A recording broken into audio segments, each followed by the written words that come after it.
Hello students, this is your English lesson. In this lesson, we will read unit number 6 from Oxford Reading Circle 3. There is a story, The Turtle and the Swans. So, we will read the story together. There was once a lake in a rich green valley surrounded by blue hills and forests. In it lived a kindly old turtle.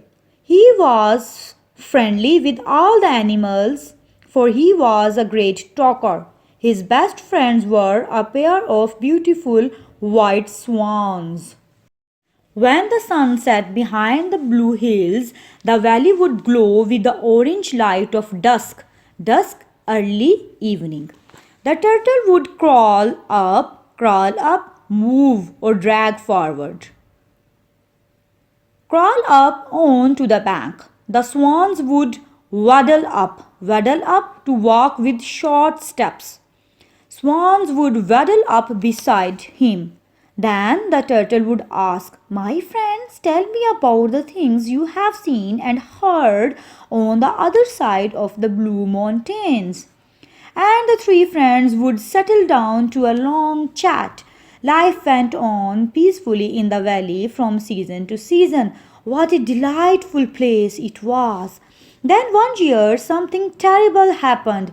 Terrible, dreadful, horrible. The rains failed and the lake began to dry up. The green grass of the valley turned brown. The blue hills turned brown, and the earth around the lake became parched, dried. Soon the lake was the size of a dirty brown puddle. Puddle means pool. "We are leaving in the morning," said the swans. We are off, leave, depart. We are off to the great lake. We are sorry you can't fly, otherwise you could come with us. "Is it a long way off?" asked the turtle. "Yes," said the swans. "It will take us days to get there, flying swiftly, quickly." "Well," cried the turtle, "I shall say goodbye, then forever. I won't be here. Will not. I won't be here when you return." "Where will you go?" asked the swan. "Now here," said the turtle, "I shall die of thirst. Thirst, dryness, right here." The swans were sad. They wanted to help the turtle, but he could not fly. The turtle said, "Perhaps you could carry me." "Not possible," said the first swan. "You are far too heavy," said the other. "And even if one of us could lift you, you would fall off." "Fall off? Drop," said the first swan. "I have strong jaws," said the worried turtle. Worried, disturbed, bothered. "I can hold on tight. You would bite off our necks," said the second swan. "Not if you two held on to a stick," exclaimed the turtle. Declared. "I could grip the middle. Grip, hold." "There is no harm in trying," said the swans. The friends went in search of a stiff stick, hard, and found one. The swans took hold of either end of the stick, and the turtle locked his jaws on to the middle. The swans flapped, beat or shake, flapped their wings and rose up into the air. It works, thought the turtle to himself, hanging on for dear life. The swans came down again, and the three friends all looked pleased with themselves. Pleased, happy. "It works," cried the turtle. "What a clever old turtle I am." But the first swan warned, alert, informed. "We must all keep silent when we are up in the air." "Whatever for?" said the turtle excitedly, happily. "Well, you know how you like to talk," replied the first swan. "If you open your mouth, you will go crashing down to earth." Crashing down, a loud noise made when things break or fall. "Remember," warned the second swan, "we can fly, but you can't." All right, said the turtle. "I do talk a lot, but I shall remember to keep quiet, and you too will have to be quiet too." That's settled then, said the second swan. We shall leave at dawn for the great lake. Dawn, sunrise. Now let's get some rest, for we have a long way to go. Early the next day, when the valley was aglow with the light of the rising sun, the swans and the turtle took off to leave. Up and up they went, and over the peaks of the once blue mountains. The swans gripped the stick tightly. The turtle hung from the middle, his jaws locked onto it. The swans flew for many miles. They passed over villages and towns. They could see people working in the fields. The turtle was most interesting. He had never seen a human before. He wanted to shout out, "Hello!" and ask what they were doing. He had so many questions to ask, but he would remember at the last moment that he should not open his mouth. At midday, the swans and the turtle were passing over a small town. A small boy noticed them. "Look up there," he shouted to his friends. "There are two swans carrying a turtle on a stick. How clever and how strong they are." The three friends looked down, said nothing, and flew on. Soon they came to a small town. Once again, the people below noticed the strange sight. "Look up there," shouted a woman.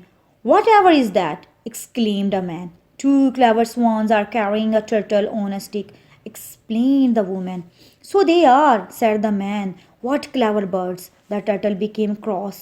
"Stupid people," he thought, "I am the clever one. It was my idea to hold on to this stick. The swans are just doing what they always do, flying."